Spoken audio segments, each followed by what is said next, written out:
What's up, everyone? Mark Lobliner, CEO, MTS Nutrition, EAA versus BCAA. Now, we've already pretty much won the war. Now, the battle was initially favoring EAA. They had this study by this gentleman, Dr. Robert Wolfe, who came out with this meta-analysis of, I believe they were claiming 24 studies that pretty much claimed that EAA were more beneficial than BCAA. Now, I'm not even going to argue that because, well, 3 out of the 9 EAA are BCAA. And also, the EAA formulas on the market are 80% of the BCAA. They just sprinkle in a little EAA. However, REAL, REAA, get it, EAA, REAL Muscle, is owned by TwinLab. And they're the ones who essentially have the patent via Dr. Robert Wolfe on this EAA formula they have, REAL. Now, because of this study, we've seen a lot of rocket surgeons, and I say that, I know that doesn't exist, right? Such as one guy, a YouTuber, I won't even give him the pleasure of me saying his name, saying that I should refund everybody who's ever bought BCAA, because I'm the one who pretty much went out and did the sweat equity to popularize BCAA when I started a company called Scivation in 2004. And we launched a product called Extend, which is still, I believe, the #1 BCAA on the market. I have my machine fuel, full disclosure, for MTS Nutrition. So he said that because I am the guy who popularized BCAA, that I should give everyone a refund. And I'm not going to expect this gentleman to be literate enough to be able to read studies. So I understand how he was conned and he was misinformed and misled by TwinLab, Real Muscle, and Dr. Robert Wolfe's fake news study. It's not even a meta-analysis. It's an opinionated article. And the fact that it was published in a journal, and this is a journal I respect, makes me call into question the integrity of that journal in general for even publishing this piece of garbage. Anybody who would publish this needs to look good, long, and hard about how credible their publication is. And I say that as a man who has funded studies that have been at least postered. Be that organization. It makes me extremely disappointed about that organization. And if they want to do a rebuttal on why they published it, I'm all for it. But anybody who peer reviewed this would know that it is a sack of garbage. Now, I want to give credit where credit's due. You guys know I'm good friends with Doug Miller, owner of Core Nutritionals. I become real good friends with this man named Kenton. Kenton is, I'm not even going to give him a position, but TwinLab characterized him as their marketing guy. If he's a marketing guy, then that makes their director of sales, who debated him on Fitness Informants YouTube. I'm going to put that debate, I'm going to put it right down in the description box below, because this was the equivalent of dropping a bar of soap in prison, and Kenton just came up behind this guy and had his way with him. I have never seen somebody get destroyed scientifically and in every way possible than Kenton did to this gentleman, Ian. I don't know much about Ian. I just know he's a director of sales for Real Muscle. So I understand he's really between a rock and a hard place, because he is basically promoting something with garbage science. If you watch the debate below, and that is not what this video is about, this is about the fact that Dr. Wolfe is a scam artist. In my opinion, of course. I believe what he's doing is completely wrong. I think it's a complete misdirection of science, and I think it's misleading to consumers. And that's what pisses me off. So with that being said, let's get into what's going on. Now, the debate, let me just say that even if the EAA did work, I believe that the study that Dr. Wolfe did used 45 grams of EAA, when the TwinLab Real Muscle formula uses 3.6. So not only are they misrepresenting the studies, but they're misrepresenting the dose they actually used in the study. They're literally giving you 3.6 instead of 45. That's despicable. I'm going to just read this post by Kenton. If you want to follow him on Instagram, I'm going to link him down below. You can follow either Core Nutritionals, which is my friend Doug Miller's company, and this guy's name is savage_ginger_beard_. He's a ginger.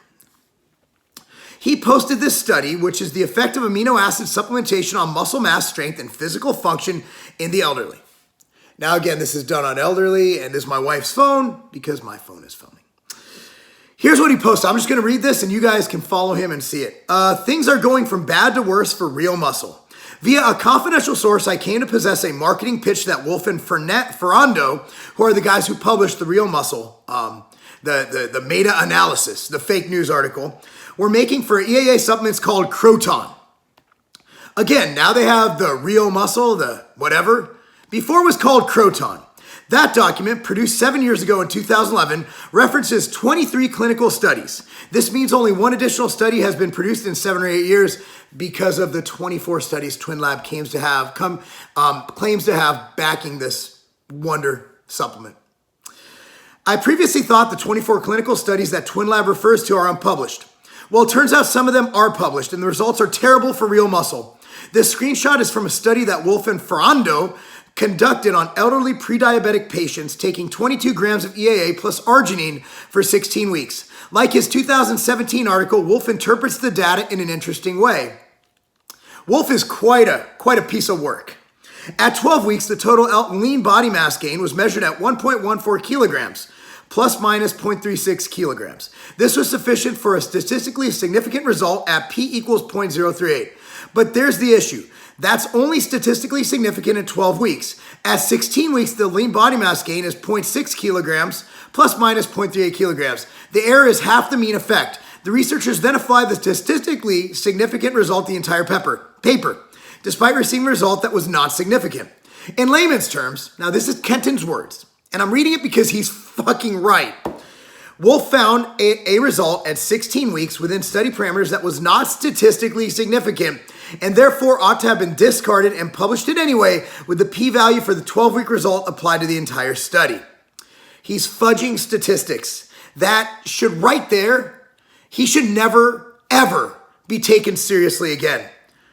The study above is an egregious misinterpretation of the data to suit the researcher's preferred conclusion.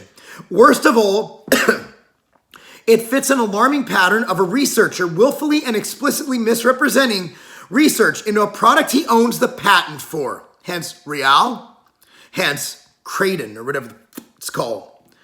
With this study, we now see a clear and demonstrable pattern, Wolfe either deliberately ignoring counterfactual information or alternative explanations for the data. All this combined in a 10-year campaign to both monetize his product and conduct research on it simultaneously. There's going to be more to come. So here's the deal, guys. Woo! All these EAA, BCAA questions. And I don't get them much anymore because the EAA camp, including a certain chemist and including a certain bald guy, aren't really saying much. Because their paper, their representation, their information for everything was completely discarded. What we do know, and this is the take home, there's nothing wrong with EAA. There's nothing wrong with the EAA products on the market. I can't vouch for them actually meeting label claim because I don't test them. However, I will say I have tested Core Nutritional's Core ABC. I do test and do all the QC for my product, Machine Fuel.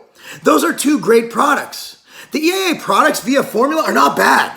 Hell, they're 80% BCAA. But to say inherently that BCAA doesn't work, look, if you say BCAA doesn't work, I'm good. Alan Aragon is... I love Alan Aragon. I know he's been caught up in some stuff lately, but I don't give a shit about that. That doesn't have to, look, that's him and whatever's going on. Alan, I respect him professionally, and he's also been very good to me for years. Alan doesn't like BCAA. I love BCAA. We still talk. We're still friends. It's all good. We have differences of opinion. But for these A clowns, try not to curse, to go in and say that EAA is better than BCAA, or EAA is great, excuse me, and BCAA is not, they're completely out of their mind, and they're lacking common sense. If you're fasting, if you're coming off a 36, 48-hour fast, it's all you're gonna eat. I would say have EAA, but in fact, I'd say have a friggin' steak.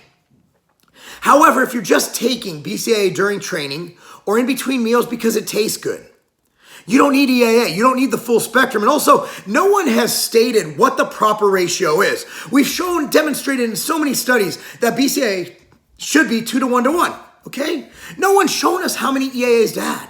All I know is that if your body has the amino acid pool with all the aminos, if you're getting adequate protein, even 0.5, but let's say you're getting a gram of protein per pound of body weight, You don't need all the EAA. They're in your system. You're just going to get that immediate influx of BCAA, the free form, that'll do all the wonderful things that I think BCAA does based on my research and interpretation of the data. Someone like Alan Aragon doesn't agree with me, and I'm okay with that. I'm okay with that. It's fine. And that's the beauty of research. We can always do more research and find out more truths. And I'm not saying I won't change my mind. Look, guys, there's certain things I've changed my mind on a lot in the past, supplement-wise.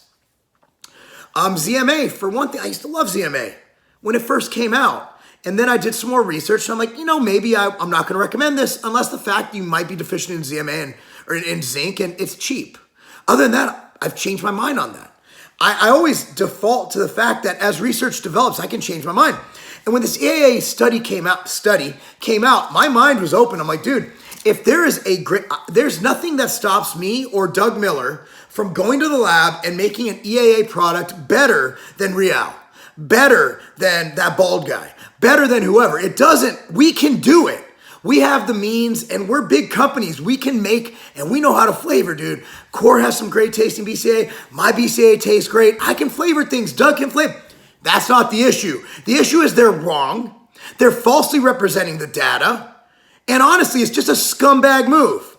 And the fact that all these rocket surgeons came on board and jumped on TwinLab / Real Muscles pubic hairs, just hanging on for dear life, trying to differentiate their proprietary blend product from our well-dosed, research, if you look at the research BCAA, just annoying. So we've been planning this, guys. Don't think we just all of a sudden we're like, hey, I think we're going to do... Look, Kenton's been studying this for 6 months. He's been doing his research. And that's the reason he made Ian from TwinLab, REAAL, whatever he is, look like such a buffoon. And I have nothing against Ian. I don't even know the guy. But dude, Ian, don't go to a gunfight with a friggin' wood stick. You got beat down, bro. I've never seen anybody. You should be ashamed of yourself. And TwinLab should probably let you go for representing them in that way. That was despicable, man. You don't go to a battle with someone like Kenton, who's so well-read and intellectual and just well-spoken, and get destroyed like that. And your only rebuttal was, well, it's what Dr. Wolfe takes himself. That's like the guy at the gym be like, well, listen to me, I'm bigger than that guy.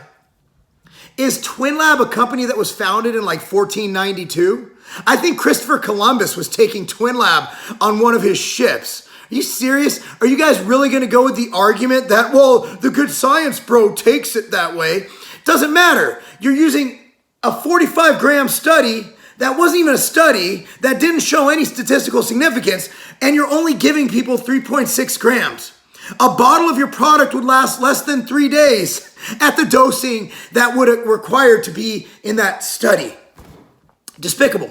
I go on for hours about how wrong this was. Because it's not because BCAA is better than EAA. It's because of the stupid stuff people say. BCAAs cause cancer. I have an article down below totally dispelling that. I'm going to link that. I'm going to link the debate with Kenton. Also, BCAA caused diabetes. That's just because you don't know how to read studies. That bald idiot who went on there and said BCAA caused diabetes. He doesn't know how to read studies. He completely misinterpreted the data, and Robert dissects that in our article down below. Look, I don't mean to name call, but I've been literally called a scammer. I've been called someone who should refund money for people buying BCAA, all the BCAA on the market, because I'm the first one to really have a good selling BCAA out there, right? And that's just that's character assassination. So if you're going to go ahead and fling mud at me, man, I'm going to throw a giant pile of poop at you, because this just isn't right. Anyway, guys, links down below. Number 1 will be the debate, or I call it the prison gang rape scene, by Kenton and Ian from Real Muscle. And I'm also going to link the article that Robert did, and I'll go ahead and link my BCAA versus EAA video, or I think it was called the Big EAA Lie or something. Anyway, guys, thanks so much for watching. Be sure to click on the links, enjoy them, follow Fit Informant, and of course, Core. Thank you, guys. That's not a game.